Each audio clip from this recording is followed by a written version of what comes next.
जय माता की दोस्तों, माता रानी की कृपा आप सभी लोगों पर सदा और सर्वदा बनी रहे। दोस्तों आई होप आप सब लोग अच्छे होंगे। दोस्तों आपका स्वागत है अपने channel my lovely home and garden में। दोस्तों हम लोग बात करेंगे कि मोहिनी एकादशी जो भगवान का प्रिय महीना होता है, बैसाख मास के शुक्ल पक्ष में आने वाली एकादशी को मोहिनी एकादशी कहते हैं। आज हम लोग चर्चा करेंगे दोस्तों कि किस तरह से इस व्रत में हम लोग किन बातों का ध्यान रखें, कौन सी सावधानियां बरतें, क्या भोग लगाएं, किस तरह से श्रृंगार करें और कौन सा कार्य करें कि भगवान अति प्रसन्न हो। तो इन सब बातों पर हम लोग चर्चा करेंगे दोस्तों, और सिर्फ एक उपाय से आपको बहुत सारे शुभ फल मिलेंगे। तो आगे चर्चा करने से पहले एक अनुरोध है कि बहुत सी जानकारियां ऐसी होंगी कि बहुत ही महत्वपूर्ण होगी दोस्तों। तो आपसे अनुरोध है कि पूरे वीडियो को देखें, स्किप करके न देखें। अगर स्किप करके देखते हैं कोई जानकारी मिस हो सकती है दोस्तों, अधूरी जानकारी का कोई मतलब नहीं निकलता। और दोस्तों अगर कोई भी जानकारी आपको अच्छी लगे तो लाइक जरूर करें और अपने फ्रेंड्स और फैमिली में शेयर करें, ताकि हम किसी और की भी जिंदगी में कुछ कंट्रीब्यूशन कर सकें। फिर उसके बाद दोस्तों आप अभी तक मेरे चैनल पर नए हैं तो सब्सक्राइब करें मेरे चैनल को और बेल नोटिफिकेशन जरूर दबाएं, ताकि आने वाली जानकारी आप तक समय से पहुंच सके।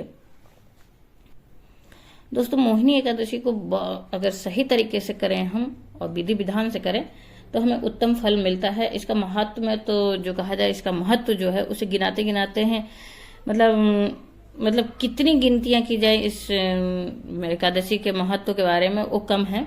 बहुत ही ज्यादा महत्वपूर्ण ये एकादशी होती है। बैसाख मास में भगवान को बहुत सारे तरीकों से पूजा किया जाता है, बहुत तरीकों से मनाया जाता है, बहुत सारे तरीकों से दान पुण्य किया जाता है, क्योंकि 3 मास में से सबसे ज्यादा प्रिय बैसाख मास होता है। माघ और कार्तिक के बाद जो ये बैसाख मास आता है, 3 महीने होते हैं भगवान को प्रिय, जिसमें से बैसाख मास सबसे ज्यादा प्रिय है। इसमें सुबह तुलसी का स्नान दान की पूजा का विधि विधान भी है। सुबह जैसे कार्तिक में सुबह नहाते हैं लोग, इस तुलसी का सेवन करते हैं, पूजा करते हैं, सेवा करते हैं, पूजा करते हैं। उसी तरह से बैसाख मास में भी किया जाता है दोस्तों। और ये मास खुद इस मास का जो बैसाख मास के नाम को भगवान ने अपने नाम पे भी दिया हुआ है, अपना नाम दिया हुआ है, इसलिए इसे मधुसूदन मास या माधव मास भी कहते हैं दोस्तों।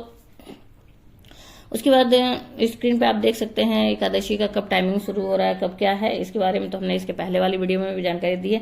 आज हम लोग से चर्चा करेंगे इसके महत्व क्या क्या है दोस्तों। ये जो माधव मास है, ये मास बहुत ही पुण्य फलदायी है। इस मास में भगवान को प्रसन्न करने के लिए भक्त स्नान दान का संकल्प लेते हैं दोस्तों। इस महीने के शुक्ल पक्ष के एकादशी को हम लोग मोहिनी एकादशी कहते हैं। ये बहुत कहा जाए कि पाप नाशनी, पाप को नाश करने वाला एकादशी है। आदमी जिसको बहुत ज्यादा मोह माया है, बहुत ज्यादा परेशान रहता है, मोक्ष प्राप्त करना चाहता है, तो इस एकादशी को कर सकता है। उसे मोह माया से मुक्ति मिलती है और अंत में वो पुण्य धाम को प्राप्त करता है, स्वर्गलोक को प्राप्त करता है दोस्तों। इस एकादशी को करने से गंभीर बीमारियों से भी रक्षा होती है और खूब सारा यश भी मिलता है। जो लोग यह एकादशी करते हैं, मोह से मुक्ति जो पाने की इच्छा रखते हैं, उन्हें तो जरूर ही करना चाहिए एकादशी। स्कंद पुराण के अनुसार दोस्तों इस दिन भगवान ने मोहिनी का रूप धारण किया था, इसलिए इसका नाम मोहिनी एकादशी पड़ा। मोहिनी एकादशी के दिन स्कंद पुराण के अनुसार दोस्तों समुद्र मंथन से निकले अमृत का बंटवारा करने के लिए भगवान को इस रूप का रूप को धारण करना पड़ा था। स्कंद पुराण के अवंतिका खंड में क्षिप्रा नदी पे ये कार्य हुआ था, जो अमृत है, अमृत का बंटवारा हुआ था। तो क्षिप्रा नदी को पुण्य फलदायिनी भी कहा जाता है। और मोहिनी एकादशी को क्षिप्रा नदी के तट पे अभी भी अमृत महोत्सव का आयोजन किया जाता है दोस्तों। अवंतिका खंड के अनुसार दोस्तों भगवान ने अवंतिका नगरी में अमृत वितरण किया था, क्षिप्रा नदी के तट पे दोस्तों। देवासुर संग्राम के समय मोहिनी रूप धारण करके भगवान ने असुरों को चकमा देके देवताओं को अमृत का पान कराया था, जिससे देवताओं को अमृतत्व मिला। विष्णु पुराण के अनुसार दोस्तों मोहिनी एकादशी का व्रत रखने वाला समस्त मोह माया से तो मुक्ति पाता ही है और स्वर्ग लोक को प्राप्त करता है, मोक्ष प्राप्त करता है। और जो इस व्रत को धारण करते हैं उन्हें सौंदर्य भी प्राप्त होता है दोस्तों। मोहिनी का रूप तो भगवान ने वैसे 3 बार धारण किया था। एक बार भस्मासुर से शिव भगवान के भोले भंडारी की रक्षा के लिए किया था, और एक बार तो समुद्र मंथन के दौरान अमृत बंटवारे के लिए किया था। फिर इस तरह से एक बार और भगवान ने जन्म लिया था, मोहिनी रूप का रूप धारण किया था, वो हमें ध्यान नहीं आ रहा दोस्तों। दोस्तों ये है व्रत, मोहिनी एकादशी व्रत इतना महत्वपूर्ण है और इतना फलदायी है कि एक बार भगवान श्री राम ने भी सीता माता के वियोग में इस जो है कि व्रत को धारण किया था और उसके बाद रावण का संहार करके माता को वहां से छुड़वा के लाए थे। इसी प्रकार से युधिष्ठिर जी ने भी इस व्रत को धारण किया था और उससे सारे कष्टों से उनको मुक्ति मिली थी। तो आप समझ ही सकते हैं कि खुद भगवान होके भी अगर इस व्रत को कर रहे हैं तो ये कितना पुण्य फलदायी है। मोहिनी एकादशी के व्रत से सारी चिंताओं से भी मुक्ति मिलती है मनुष्य को। ईश्वर की मतलब कहा जाए कि सारी चिंताओं से मुक्ति मिलती है और वो मनुष्य ईश्वर का होने लगता है और वह ईश्वर में मतलब उसका ध्यान लगने लगता है, जिसकी वजह से उसके पाप कर्मों का भी मतलब कट जाते हैं, जो भी पाप कर्म में रहता है, और मन शांत होने लगता है। मोहिनी एकादशी जो लोग करते हैं दोस्तों, उन्हें बहुत तरीके से शुभ फल मिलता है और ऐसे लोग जो मोहिनी एकादशी व्रत करते हैं उन्हें दुर्घटनाओं से भी मुक्ति मिलती है। दोस्तों इस व्रत को करने से सौभाग्य दान के मतलब कहा जाए कि सौभाग्य मिलता है। दान पुण्य करने से व्रत करने वाला सीधा स्वर्ग को प्राप्त करता है। तो मतलब कहा जाए कि इस व्रत का महत्व जो होता है, गुणगान कितना भी किया जाए कम है। चलिए आज जान लेते हैं हम लोग कि, क्योंकि वीडियो बहुत लंबी हो जाएगी अगर सिर्फ गुणगान करते रहेंगे तो हम लोग विधि जानते हैं, पूजा विधि। दोस्तों ये व्रत रखने का मतलब पूजा विधि तो देखिए जिस तरह से हम लोग और एकादशी में करते हैं उस तरह से कर सकते हैं, लेकिन इसमें कुछ खास कुछ अलग होता है थोड़ा सा। ये व्रत दोस्तों एक बात और, यह व्रत आप रखें या नहीं रखें, लेकिन विधि विधान से भगवान का पूजा करते हैं, अर्चन करते हैं, तो आपको भी पुण्य उतना ही मिलेगा जितना जो व्रत धारण करता है, व्रत संकल्प लेता है उतना ही। तो क्यों ना अगर हम नहीं किसी कारण से व्रत नहीं कर पा रहे हैं, फिर भी आप मन में कोई संशय न रखें, पूजा जरूर करें इस दिन एकादशी के दिन। तो उसके लिए हमें क्या करना, नित्य क्रिया से निवृत्त होने के बाद हम जो गंगा जल मिला के शुद्ध स्नान करेंगे, शुद्ध जल से स्नान करेंगे। अगर आपके पास कोई तीर्थ स्थल है, गंगा नदी है या कोई भी नदी है, तो आप जरूर स्नान करें इस दिन, उसका भी बहुत आपको पुण्य मिलता है। अगर नहीं है तो आप जल में गंगा जल मिला के अपने पूरे परिवार को कोशिश करें कि ब्रह्म मुहूर्त में उठें और नहाएं, स्नान आदि करें। स्नान आदि करने के बाद हम लोग नित्य की तरह पहुंचेंगे अपने पूजा स्थल पे, और पूजा स्थल पे पहुंच के वहां भी शुद्धिकरण का पहले काम करेंगे। शुद्धिकरण जो गंगा जल है उसे उसका छिड़काव करके सारे पूजा सामग्री का शुद्धिकरण करेंगे, खुद का शुद्धिकरण करेंगे, अपने आसन को पवित्र करेंगे, धरती को पवित्र करेंगे। फिर उसके बाद दोस्तों संकल्प धारण जरूर करें। कोई भी व्रत अगर कर रहे हैं आप, कोई भी पूजन कर रहे हैं, तो संकल्प धारण करें। संकल्प धारण करने के लिए हम सिंपल सा है, 1 रुपया या फिर जितना भी पैसा हो आपके हाथ में, मुद्रा कुछ ले लें और जल लें, फूल लें, अक्षत लें और कुशा हो तो कुशा लें। फिर उसके बाद संकल्प धारण करें कि मैं इस निमित्त जो भी आपकी मनोकामना हो उस मनोकामना को बोलते हुए पहले तो अपना नाम, अपना स्थान, अपना गोत्र बोलेंगे। अगर गोत्र नहीं मालूम है तो सिंपल से आप कश्यप गोत्र बोल सकते हैं। इस तरह से सपत्नी या सपति और मतलब पुत्र पुत्री के साथ कर रहे हैं तो पूरे परिवार के साथ आप नाम ले सकते हैं। और उसके बाद संकल्प धारण करें कि मैं इस व्रत को इस मनोकामना के लिए कर रहा हूं, भगवान आप निर्विघ्न इस व्रत को पूरा कराएं और आशीर्वाद दें कि ये मेरा कार्य पूरा हो जाए। फिर उसके बाद उस संकल्प वाले पैसे को भगवान के चरणों में छोड़ देंगे। और उसके बाद हम आपके घर में अगर विग्रह रूप में भगवान की कोई मूर्ति हो, अगर लड्डू गोपाल हैं तो ठीक है, नहीं तो विष्णु माता लक्ष्मी के साथ हैं तो उनका विग्रह रूप किसी भी मतलब कहा जाए कि भगवान के किसी भी रूप का विग्रह रूप है तो उनका पहले तो गंगा जल और हल्दी मिश्रित जल से स्नान कराएं और उस जल को पूरे घर में छिड़काव करें, उससे भी नकारात्मक ऊर्जाएं निकलती हैं। और उसके बाद आप उनका पंचामृत स्नान अवश्य कराएं इस दिन। और पंचामृत स्नान कराने के बाद आप उसको पंचामृत स्वरूप सब लोग ग्रहण कर सकते हैं। फिर उसके बाद शुद्ध जल से शुद्धोदक स्नान कराने के बाद हम लोग वस्त्र अर्पित करेंगे। वस्त्र अर्पित करेंगे भगवान को, जनेऊ अर्पित करेंगे। आपके पास जो पहले से कपड़े हैं वो तो ठीक है, कलावा का थोड़ा सा तोड़ के वस्त्र स्वरूप अर्पित करेंगे। और सारे देवी देवताओं का फिर आप इसी तरह से जल का छिड़काव करके स्नान आदि कराने के बाद नित्य की तरह मतलब पूजा स्टार्ट कर सकते हैं। फिर दोस्तों इस दिन खास करके जितना सुंदर से सुंदर आप भगवान के पीले वस्त्रों से श्रृंगार कर सकते करें, और जो भी और अपने भी कोशिश करें कि पीले वस्त्र ही धारण करें। फिर उसके बाद दोस्तों आप यहाँ पे फूल, अक्षत, जो पंचोपचार विधि है, विधि विधान से धूप दीप नैवेद्य से जो पूजा करते हैं उस तरह से करेंगे। और भगवान का प्रिय जो भोग होता है, जैसे कोई भी प्रिय वस्तु जो पीली चीजें होती हैं, केले का भोग जरूर लगाएं, पीली चीजों का भोग लगाएं ज्यादा से ज्यादा। और आज के दिन पीले खीर, मखाने के पीले खीर, मतलब उसमें केसर अगर हम घोल के मिला देते हैं तो वो पीला हो जाता है। पीले खीर का भोग अवश्य लगाएं भगवान को, इससे बहुत प्रसन्न होते हैं भगवान। और सोमवार के दिन पड़ा एकादशी, तो पीपल के वृक्ष का भी पूजन जरूर करें, क्योंकि साक्षात उनका वास होता है भगवान का। और केले का, तुलसी का पूजन तो जो हम लोग करते ही हैं। और द्वार पे स्वास्तिक हल्दी चंदन मिश्रित उससे बनाए, स्वास्तिक जरूर बनाए अपने द्वार के दरवाजे, मेन दरवाजे के दोनों तरफ। और द्वार दरवाजे पे दीप दान जरूर करें, मतलब अपने दहलीज का पूजन जरूर करें दोस्तों। और उसके बाद जो स्वास्तिक के दोनों तरफ दो लाइनिंग जो बनती है रिद्धि सिद्धि माता का, उनका भी बनाए, उनका भी पूजन करें, क्योंकि वो साक्षात गणेश स्वरूप होते हैं। फिर इस तरह से पूजा का विधि विधान तो है, लेकिन खास जो आज का उपाय है कि पीली खीर जो होती है मखाने की, वो भगवान को जरूर अर्पित कर रहे हैं।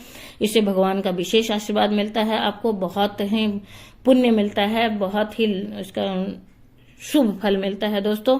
इन बातों का ध्यान रखें पूजा में आज के दिन। और दोस्तों एकादशी व्रत तो सोमवार को धारण करेंगे, लेकिन इसका शुरुआत हमारा दशमी से हो जाता है। दशमी के दिन जो साग, मूली, गाजर और उसके बाद मसूर की दाल, चावल, इन सब चीजों का सेवन नहीं करना चाहिए। और उसके बाद जो होता है संध्याकालीन, मतलब सूर्यास्त के बाद से भी भोजन नहीं किया जाता है दशमी तिथि के दिन से। तो इस दिन से ही शुरू हो जाता है पूजा विधि।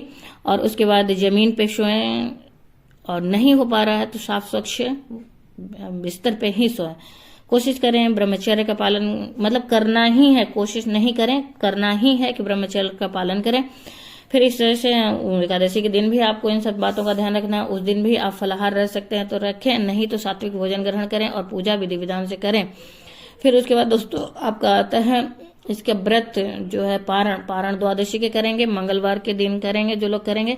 इन सब की जानकारी पहले से भी हमारे वीडियो में आपको स्क्रीन पर दिख रही होगी, और इसके पहले की वीडियो में भी हमने बताई हुई है, तो आप वहां से भी देख सकते हैं। इसकी स्क्रीन पर भी ये डिस्प्ले हो रहा है, वहां से भी आप देख सकते हैं दोस्तों। एक बात का और ध्यान रखिए, एकादशी के दिन तुलसी माता को सिर्फ दीप दान होता है, उन्हें ना ही कोई भोग लगाया जाएगा, ना ही जल अर्पित किया जाएगा।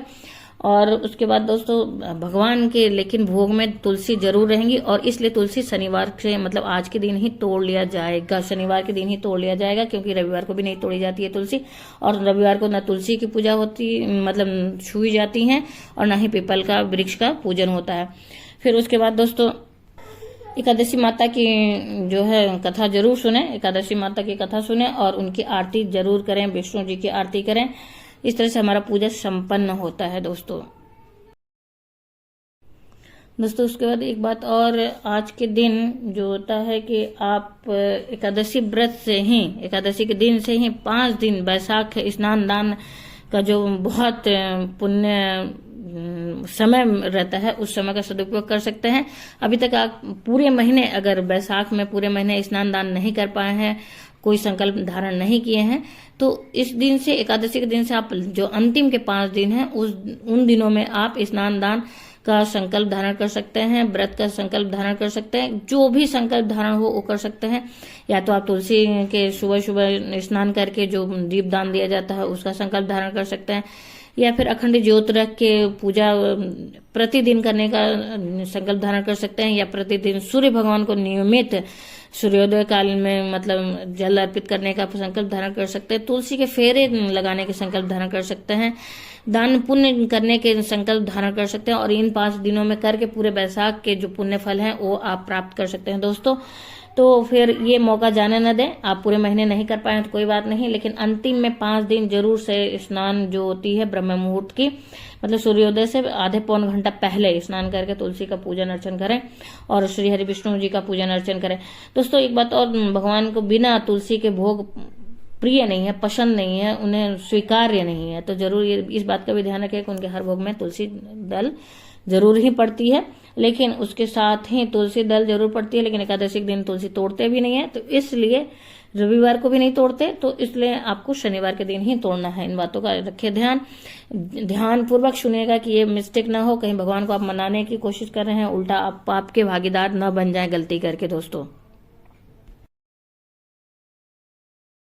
दोस्तों आप इस दिन भगवान के सहस्त्र नामों का आप जाप कर सकते हैं और ओम नमो भगवते वासुदेवाय का जो है जाप ये कर सकते हैं। सारा दिन भगवान के नामों का जाप कर सकते हैं और साथ में आप भगवत गीता का भी पाठ कर सकते हैं इस दिन, या फिर नारायण स्तोत्र का 3 बार पाठ जरूर करें, इससे बहुत लाभ मिलता है। फिर उसके बाद दोस्तों एकादशी से शुरू करके जो होती है 21 दिनों तक रोज नारायण स्तोत्र का पाठ करें। ये भी आप संकल्प ले सकते हैं इस दिन से, क्योंकि आज के दिन का किया हुआ 100 गुना आपको उसका लाभ मिलता है, 100 गुना उसका फल मिलता है दोस्तों।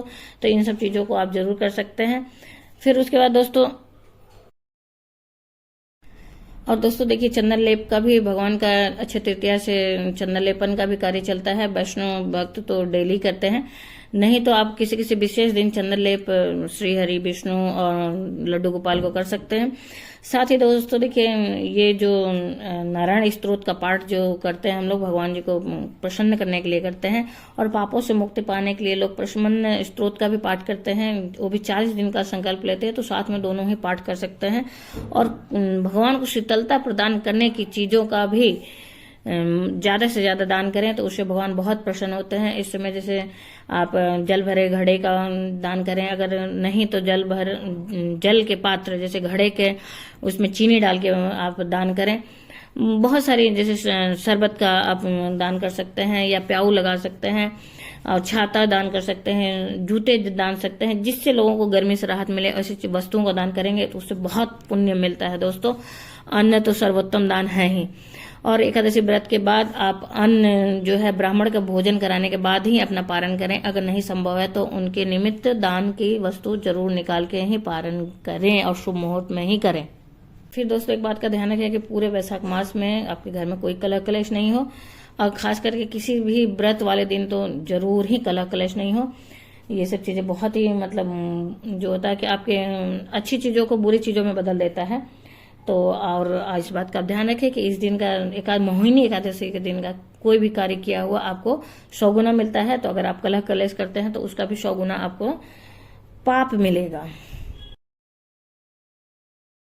दोस्तों माता लक्ष्मी को प्रसन्न करने के लिए एक और उपाय कर सकते हैं। माता लक्ष्मी के घर में वास हो, इसके लिए पीली सरसों एकादशी के एक दिन पहले मतलब दशमी वाले दिन ही अपने घर में छिड़काव कर दें चारों तरफ, और सुबह जब एकादशी के दिन झाड़ू लगाएं तो उसे झाड़ू लगा के निकाल के फेंक दें। इससे भी आपके घर के नेगेटिव ऊर्जाओं का समाप्त होता है। वास्तु दोष जो होते हैं घर के वो सही होते हैं दोस्तों। तो ये एक उपाय आप अवश्य करें, और इस प्रकार से हम लोग श्री हरि विष्णु और माता लक्ष्मी का विशेष जो है आशीर्वाद प्राप्त कर सकते हैं।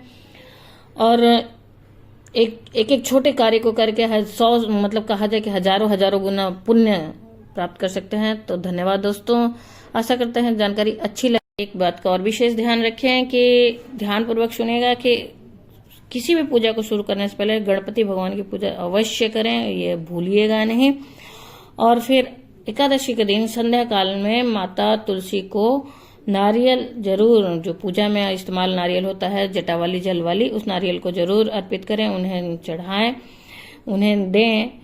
और उसके बाद दोस्तों आप एक चीज और, आप ये सोमवार के दिन पड़ रहा है एकादशी, तो आपका बहुत ही महत्वपूर्ण एकादशी है, क्योंकि इस दिन आप पीपल के वृक्ष का तो पूजन करेंगे ही, साथ में भोले शंकर का भी दिन है, तो उनकी भी शिवलिंग पे पूजन वंदन करें, आराधना करें।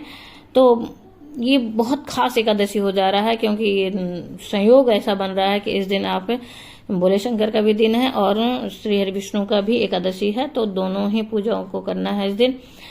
दोस्तों आशा करते हैं कि इस वीडियो की जानकारी अच्छी लगी होगी, उपयोगी लगी होगी। अगर वीडियो उपयोगी लगी तो दोस्तों लाइक जरूर करें, अपने फ्रेंड्स और फैमिली में शेयर जरूर करें, ताकि किसी की भी जिंदगी में हम लोग कुछ कंट्रीब्यूट कर सकें।